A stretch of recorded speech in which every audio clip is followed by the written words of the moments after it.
For today's review, I'm going to be talking about M. Night Shyamalan's The Visit. This is currently in theaters. It actually just opened a couple of weeks ago.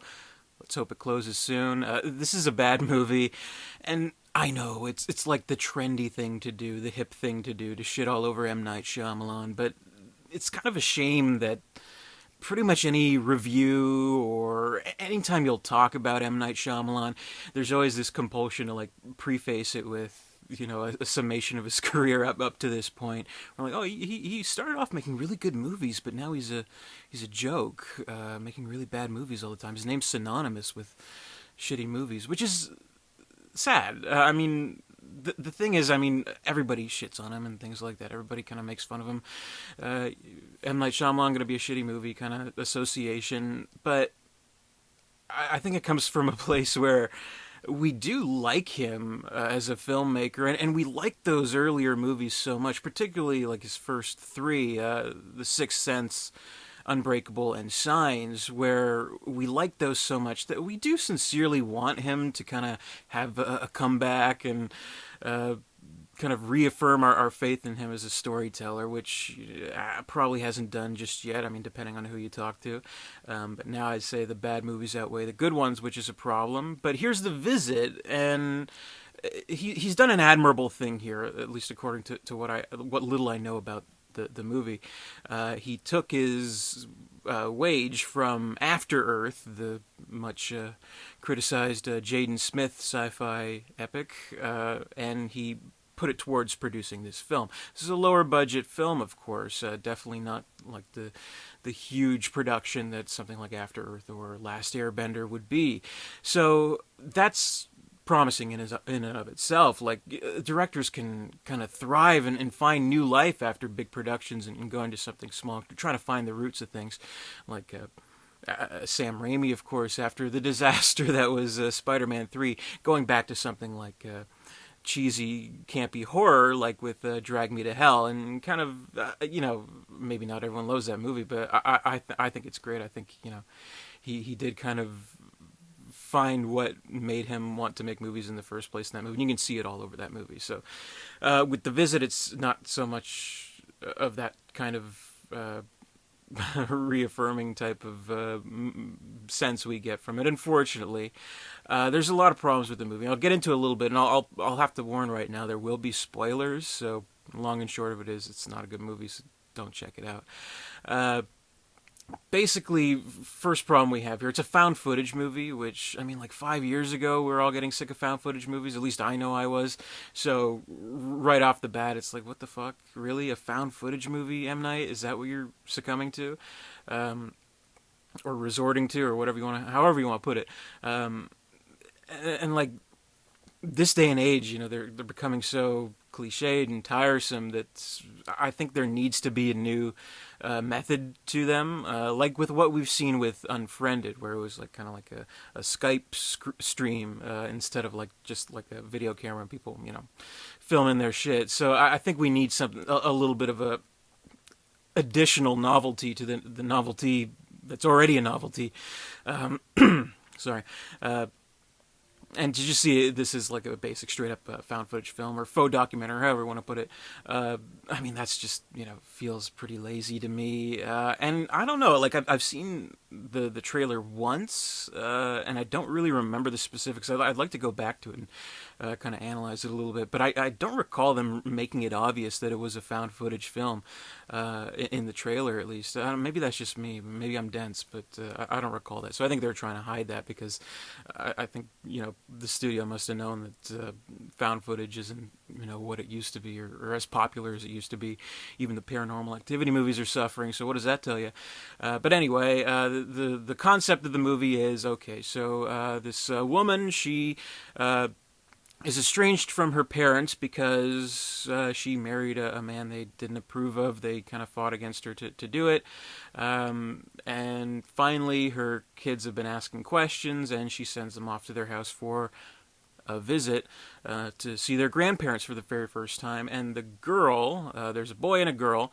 Her plan is to make a documentary about the whole experience because apparently the parents were right. The guy was no good, and he up and left the family for I think a Starbucks barista, and they have some questions, and they're kind of dealing with having their father kind of abandon them and things like that, and they want to find out a little bit more about their mom, basically. So I mean, that's kind of an interesting concept, and in and of itself, basically, it is an interesting premise.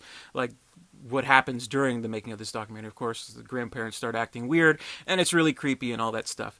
So I think that's a good premise, because anybody can tell you like creepy stories about their grandparents, whether you're a little kid and you're just experiencing it firsthand, or whether you're an adult and kind of like looking back on it, like, yeah, I remember staying at my grandma's house and it was really creepy. So I think that's a good premise, either for like a straight up horror movie, which could possibly work, or maybe in this case doesn't, or more of like a campy movie. Like, there's scenes in this movie where they act weird, and it's like, can you get in the oven and clean the oven a little bit? And that's kind of silly and stupid, but I don't know. It doesn't work. Just do the specifics of the story. I mean, for one thing, I don't think the kids are that bad of actors. They're both Australian, apparently. I don't know if they're doing accents or they were just born in Australia and grew up in America. Whatever. They're okay. I mean, I can't say they give bad performances. In fact, the girl in particular, I think she gives a pretty good performance. But the characters aren't really that great. I mean, essentially, they're bogged down to like the stereotypes of the kids. The girl's, really smart and prim and proper, and the boy's rambunctious and goofy. It's basically like Bart and Lisa Simpson. This is where M. Night got his inspiration from the character traits, basically. So there's, some back and forth between them. They argue a little bit, and adds a little bit of entertainment to it.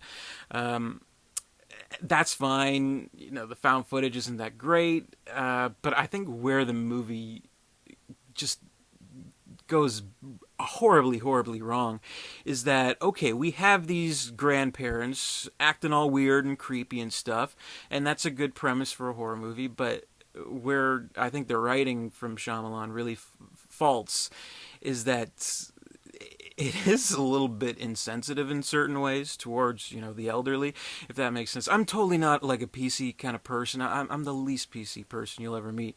But the thing is, this movie presents a very real kind of assumption through the characters and through us as the audience that maybe there's not something supernatural or anything going on. Maybe these are just ill people that have dementia and things like that.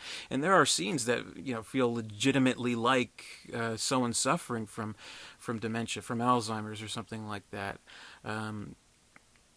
And it's distasteful. It really is. Like, there's certain scenes in the movie, like one scene, the daughter is interviewing the grandma, and she's asking about a daughter, and she gets really upset and confused, and we're like, what the fuck are we watching here? Is this a horror movie, or is this like, a very serious documentary?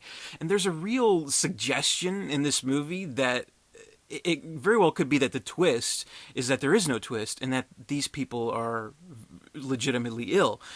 And that's just ridiculous. I mean, what the fuck? I mean, it's basically carrying around that idea, like, a carrot in front of us, and we're the fucking dumb mule following along that, possibility.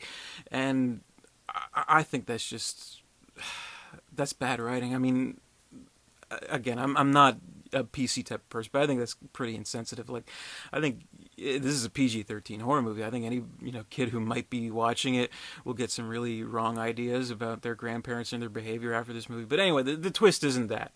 So I mean, there's at least that. They do turn out. Apparently, they actually killed the real grandparents, and they're crazy devil worshipping people or whatever. I don't know. And that's the twist, and it's not that great, but whatever. Better than it being what I was expecting it to be. Because if that was the twist, if they were legitimately, sick, fuck you, M. Night Shyamalan. But the fact that, he presents that as a possibility, I think is just as bad. But, I mean, that's just me. So I think that's the biggest fault of the movie. And just in general, it just has general stupid M. Night Shyamalan kind of stuff that you'd expect. There's just, stupid side characters that pop up, like the girls filming the documentary, and twice in the movie, like they just interview like a passerby or someone who kind of knows the grandparents or whatever, and the person's like, "Oh, hey, you're filming a movie. I'm an actor." Then they start reciting like a line from a play, and it's like, I don't know, maybe that was like from M. Night's personal life, where he's like, "Oh, hey, you're M. Night Shyamalan, aren't you? Oh, hey, I act," and then they start acting in front of him, like, "So, you gonna cast me in a movie now?"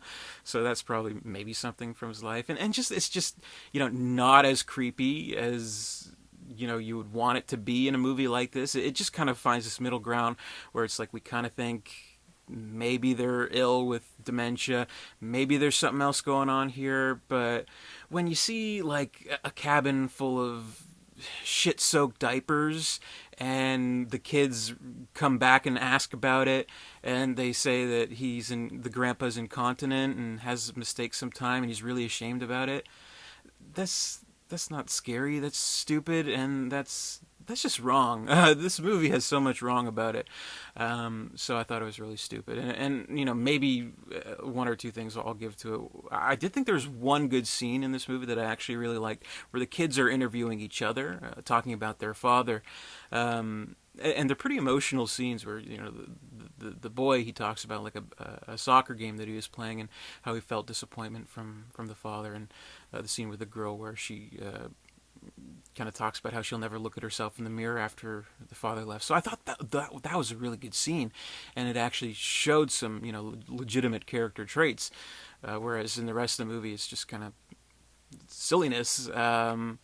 And I'll give to this movie that at least it ends in a different type of way that most of these movies end. Like, usually expect the movie, something to pop up at the camera and the screen go blank and people scream and it's like, okay, they die.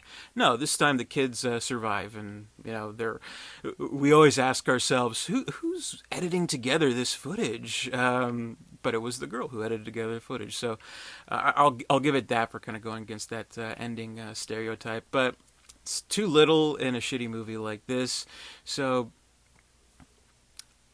don't see it.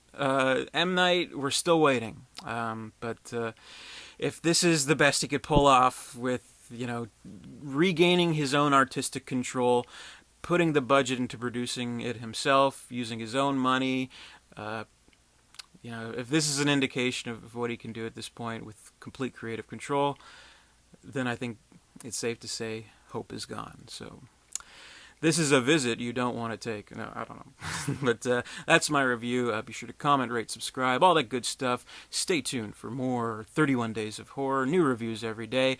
Check out my playlist for previous years. I got plenty of horror reviews.